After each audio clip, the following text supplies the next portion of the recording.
Hey, let me guess exactly how your morning went today. You woke up, drank your coffee, and told yourself that today's the day you were finally going to tackle that giant project, or maybe write that incredibly awkward email you've been avoiding all week. So, you sit at your desk, you open your laptop, and suddenly your body feels like it weighs 1,000 pounds. There's this invisible wall stopping you. It feels literally impossible to type the first word. So, what do? You grab your phone. You tell yourself, just 5 minutes on TikTok to clear my head. Fast forward, 3 hours vanish into a rabbit hole of random street food videos. Before you know it, it's late afternoon. The sun is starting to go down, your day is completely gone, and that heavy, sickening feeling of guilt settles right in your chest. You end up lying in bed that night feeling like a complete failure. You beat yourself up, thinking you're just lazy, undisciplined, or maybe you're just broken. I need you to stop right there. Look at me. I need you to hear this loud and clear. You are not lazy. You are not broken. Life is incredibly exhausting right now, and your brain is simply frozen from overwhelm. This isn't a character flaw. It is a biological defense mechanism. In this video, we're throwing out all that toxic hustle harder garbage. I am going to show you one ridiculously small psychological trick to cure your procrastination at its actual root. And the absolute best part? It takes almost zero willpower. Let's get one thing straight. The self-help industry has been lying to you. They tell you that to stop procrastinating, you just need to grind harder. You just need more discipline, or you need to watch another loud motivational video to get hyped up. But let's be real. Motivation is a cheap emotion. It comes and goes like the weather. And trying to force discipline when you are already mentally exhausted, that is a one-way ticket to complete burnout. Here is the uncomfortable truth. Procrastination is not a time management problem. It's an energy problem. Your brain works like a phone battery. Most people only have about 1 to 4 hours of real deep focus per day. And what do we usually do with it?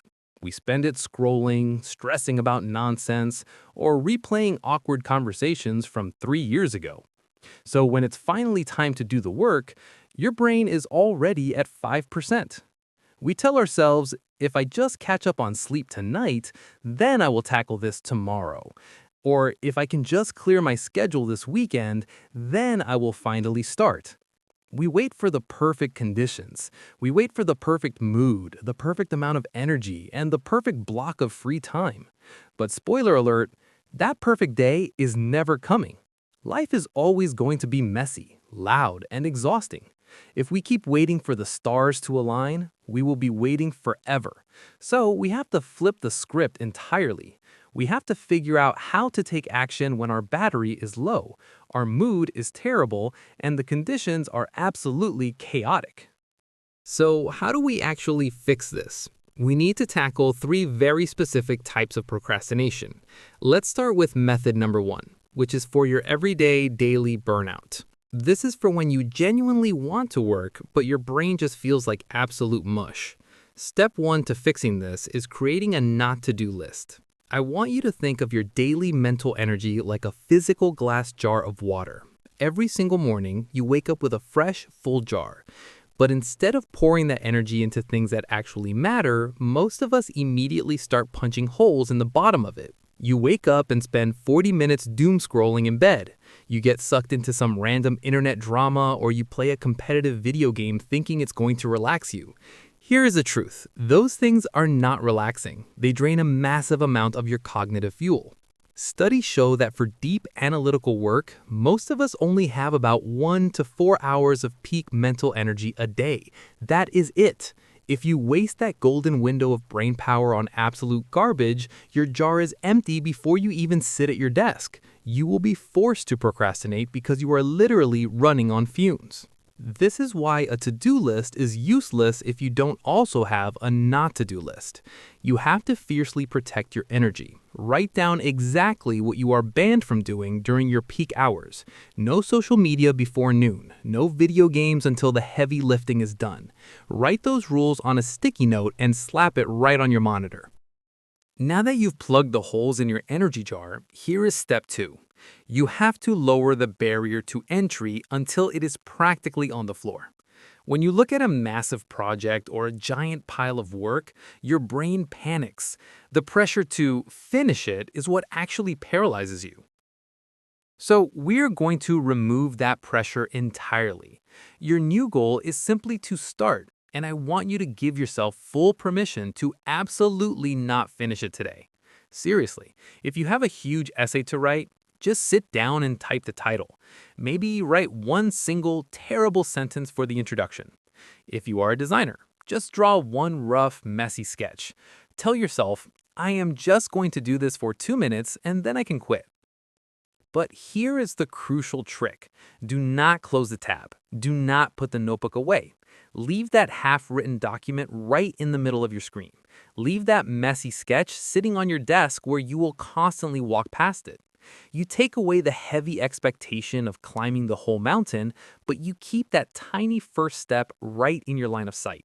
And that changes everything. So why do we leave that messy draft sitting right out in the open? This brings us to step 3, the actual cure, the Zeigarnik Effect. Back in 1927, a 26-year-old Russian psychologist named Bluma Zeigarnik discovered something completely wild. She proved that the human brain is literally hardwired to obsess over unfinished tasks way more than finished ones. When you write just one terrible sentence and walk away, you create an open loop in your mind. Your brain absolutely hates open loops. Even when you are doing something completely unrelated, like washing the dishes or taking a shower, that unfinished task is still running in the background of your mind. It acts like an app draining your phone's battery. It creates this quiet, subconscious momentum, an itch you desperately need to scratch. And because you left the tab open right in front of you, the absolute hardest part, the terrifying friction of starting, is completely gone. You aren't starting from zero anymore. You are just resuming. Later that day, when you get a random, natural spike in energy, you won't have to force yourself to work. You will naturally sit back down at your desk. You will actually want to keep typing just to close that loop and give your brain some peace. You just tricked yourself into being productive. Let me give you another example of how this works in the real world. Let's say you want to go to the gym for an hour, but you are exhausted. Thinking about a full, sweaty, intense workout is terrifying to a tired brain. Your brain will instantly hit the panic button and make you procrastinate. So we eliminate the hard part entirely. Give yourself permission to completely skip the workout. Yes, seriously. Tell yourself, I am not working out today. All I'm going to do is pack my gym bag and leave it by the front door. That's it. Packing a bag takes almost zero mental effort. There's no resistance, no fear. When you pack that gym bag and just leave it by the door, you are creating an open loop. It's an unfinished puzzle. Your brain hates open loops. It creates this subconscious, quiet momentum. It literally starts to itch. Later in the day, when you happen to have a tiny spike in energy, maybe after your afternoon coffee, that bag is sitting right there, staring at you. The hardest part, the preparation, is already done. Suddenly, grabbing the bag and walking out the door doesn't feel like a mountain to climb anymore. You just tricked your brain into starting. All right, let's take a deep breath and move to method number 2. This is for the absolute worst, most paralyzing kind of delay. Emotional procrastination. Let's look at a scenario we have all been in. Your good friend borrowed some money from you. They promised to pay you back in 3 months. Now it's been 3.5 months and nothing. Total silence. You want to ask for your money back, but it feels so incredibly awkward that you keep delaying it day after day. Or maybe it's something even bigger. You know you need to quit your job. Deep down, you know it's time to move on. But your boss has been a great mentor, and the thought of that one conversation makes your stomach twist. So you keep putting it off. But here's the real problem. The terrifying part isn't typing the message. It isn't saying the words. The terrifying part is the collision. That split second after you hit send or open your mouth, when you have to sit there waiting for their reaction. So here's the trick. Take all the pressure off yourself. Make one simple promise. You are not sending the message today. Your only goal is to open your Notes app and draft what you want to say. Just dump your thoughts onto the screen. Edit it, tweak it, make it sound polite, whatever you need. And then you close the app and walk away. That's it. You've already completed about 90% of the hardest part of the task without ever triggering your anxiety. Now, you might be thinking, if I don't send it now, when will I ever send it? This is where the magic happens. You wait for your natural power moment. Every single day has small windows where your energy suddenly spikes.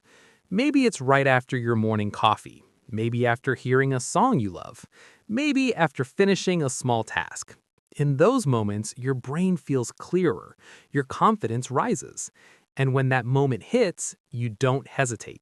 You open your Notes app, copy the draft you already wrote, paste it into the message, and hit send. And here's the best part. Because you're doing it while your energy is high, your mindset is completely different. You're not trapped in fear anymore. When you feel strong, you gain something powerful: outcome independence. If they react badly, you're calm enough to handle it. If they say no, you're clear-headed enough to respond with confidence. You're not just crossing a difficult emotional bridge. You're crossing it with the strongest version of yourself leading the way. Finally, let's talk about method number 3. This is for those things you've been wanting to do for months, but you keep putting them off for no real reason. I call this the if-then trap. Step 1, you have to catch yourself in the act. Think about that one thing sitting in your head right now.